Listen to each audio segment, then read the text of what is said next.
25 bids clinched, the 26th to come as we see the recent emotions here. But a look at one final match to go. Ashton Davis for Cornell, Vincent Mueller for Columbia. Chris Foca, your champion at 184. A tough battle against Penn's Maximus Hale by sudden victory. And then in third place, representing the Columbia Lions, Nick Fine. Columbia has 5 going to Philadelphia. They won a 6th. And Pat, at heavyweight, there hasn't been a wrestler that has made quicker business through the first 2 matchups than the heavyweight Vincent Mueller, the 3 seed. How about this? 37 seconds, a pin against Princeton's Will Sather, and then 103 seconds, a pin against Penn's John Pardo. Absolute dominance, but he still has 1 left to go.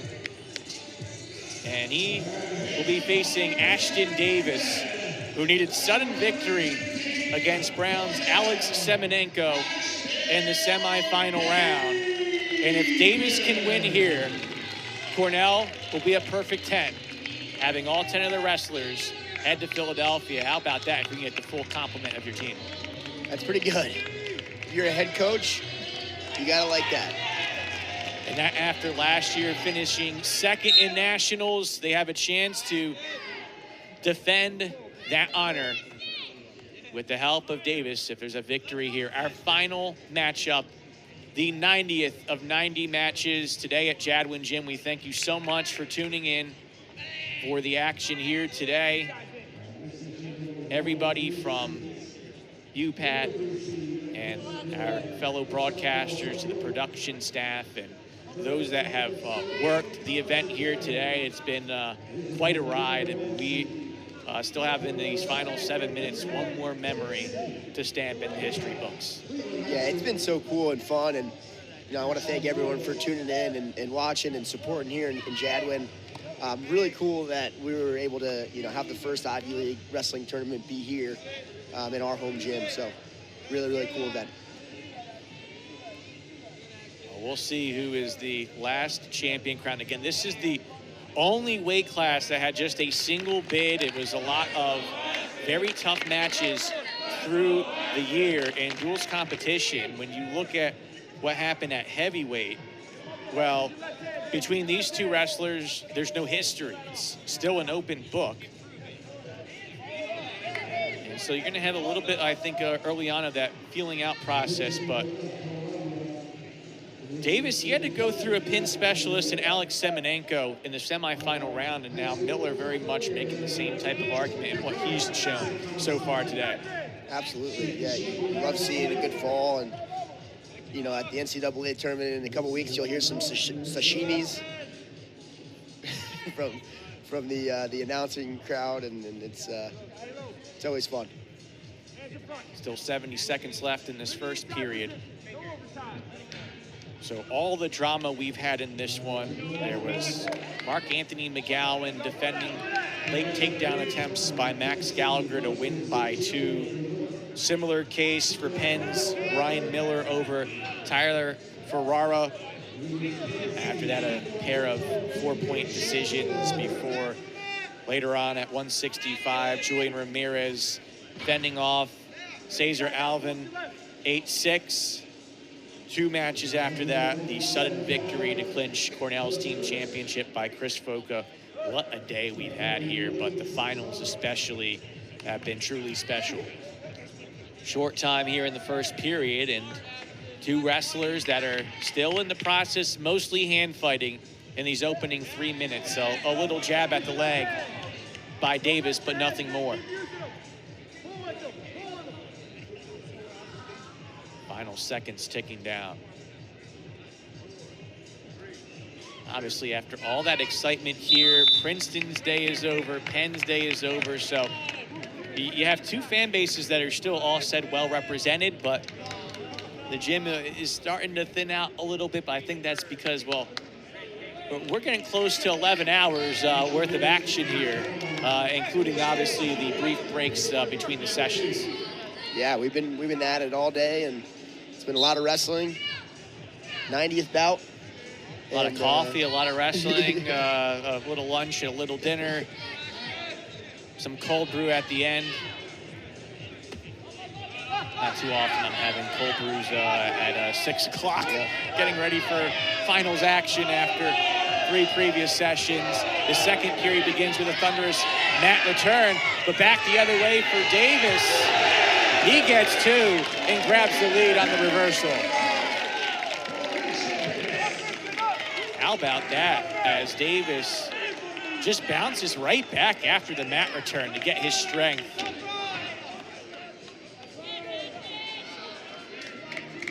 So Ashton Davis with 75 seconds to work. The question here is, can he get a ride out going or maybe even some swipes?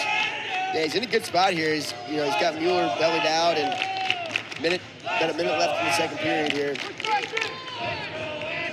Again, this isn't just for your 10th and final Ivy League champion in this tournament, but this is for the 26th and final bid that has been pre-allocated to the Ivy League. 26 out of 60 wrestlers are definitely in. A 43.3% clip, which is just about dead even with the Big 12. Again, that's such a huge dynamic, and I think for the league, the foundation is set. They're happy with how this first year went. They're going to be hungry for more as a group of 6 programs, but obviously I think these programs individually are going to be hungry for what's to come in future years in terms of returning the favor after the drama we've seen tonight. Absolutely. Yep. No, it's a great rivalry within the Ivy League, and it's getting even better with given this tournament. The short time ride out is going to be successful after the reversal by Ashton Davis. 66 seconds for the riding time advantage, as you see Cornell head coach Mike Ray. He is 2 minutes away from seeing his squad have the full 10 represented at the Wells Fargo Center beginning on March 20th. Still a process to determine the at-large wrestlers and then put together the bracket for the Division I Wrestling Championships. On March 11th, that is Tuesday, the remaining 43 at-large qualifiers will be named, as that will be deemed 3. Good job keeping inbound with the right foot by Ashton Davis, unless the officials want to go to an official review. And I think that's where we're going.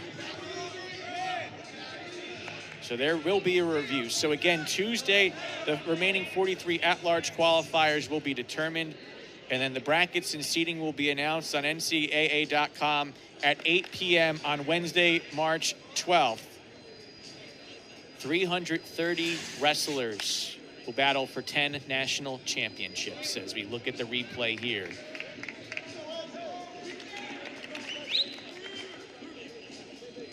I don't think that took very long now, did it? Did not. It is 3.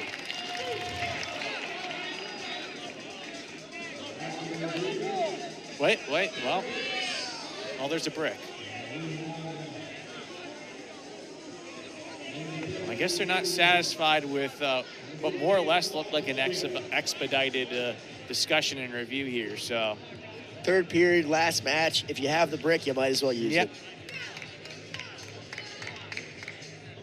Sure, I'm sure there's some people saying, hey, we have some place to go. Well, for Columbia and Cornell, they still got, 95 seconds left?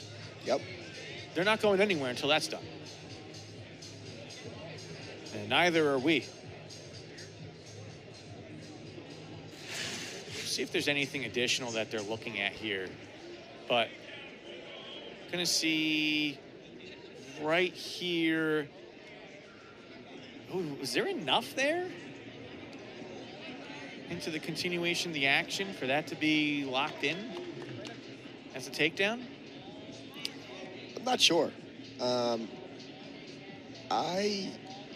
It's hard to say that this is enough to be considered covering the hips. But yeah, the other thing, and then we get a word in our ear here, Columbia was looking to see if there was a touch on the hardwood. On the very far part, there's a little lip of the hardwood beyond that net. If that was touched before control of the hips. So there's a little extra that Columbia wanted to see there. Yep.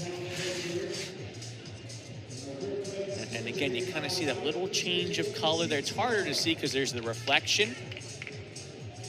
And obviously the hardwood at that point is painted black.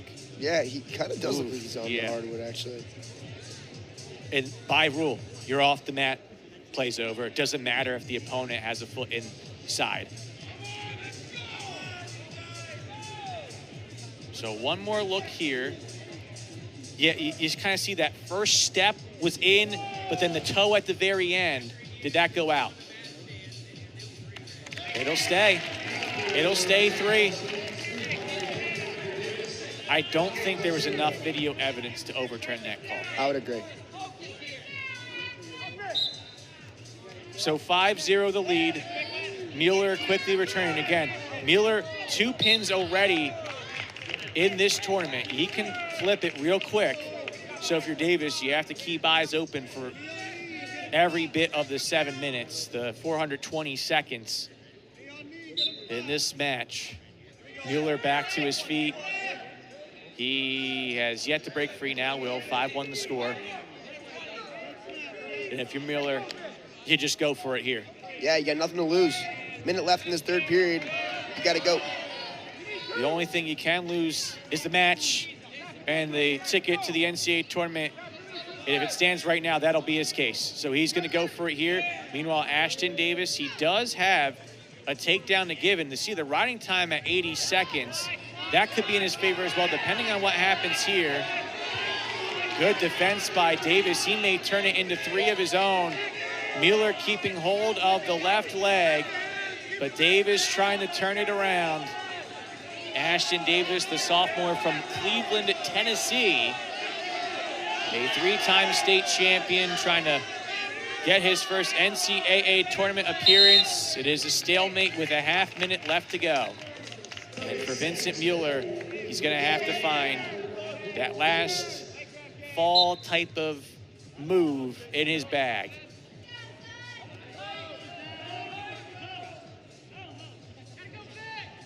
They're tied up high.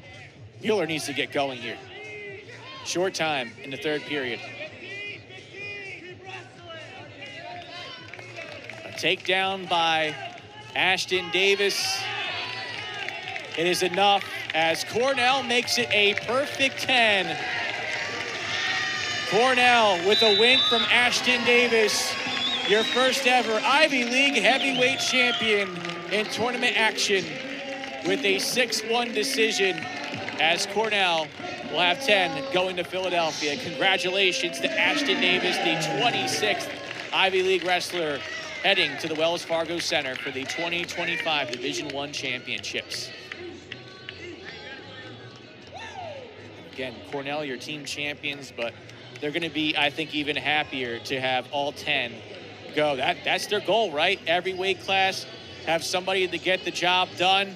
Ashton Davis is set to be joined by Nick Koska. Let's send it over to Nick one more time.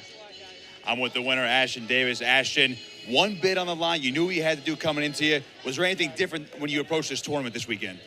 Absolutely not. We trained hard year round. And, you know, we prepare for every tournament the same way. What's it mean for your team to go into Philadelphia, whole squad, Ivy League champs? What's next? It's everything. We know we're a really young team. We put a lot together in this tournament that we've been missing out on throughout the year, which is awesome. And, you know, we're just gonna, you know, we have nothing to lose. We're gonna go make some waves. Love to hear. Congratulations. We'll see you in Philadelphia. Thank you, sir. God bless. Thank you so much, Nick, for all your great job on the call and helping out, getting the interviews here for the 10 champions. As you see the final team score, again, look at this here. Cornell and Penn within 6, Columbia and Princeton within 2 points at a 1.5 difference. Princeton 2 individual champions, Penn 3, Cornell 5. What a day of action we've had here. And just your thoughts here, Pat, to wrap things up for what's been about 11 hours of action? I think it's something that we all know, and I think you're seeing it reflected in the number of allocations that the Ivy League got and the quality of wrestling we saw today. The Ivy League is a force to be reckoned with, and it's just going to keep getting better and better and better, and it's going to grow. And we talked about it on the call, but I think this Ivy League tournament is actually such a benefit to this league, this conference, this wrestling league specifically.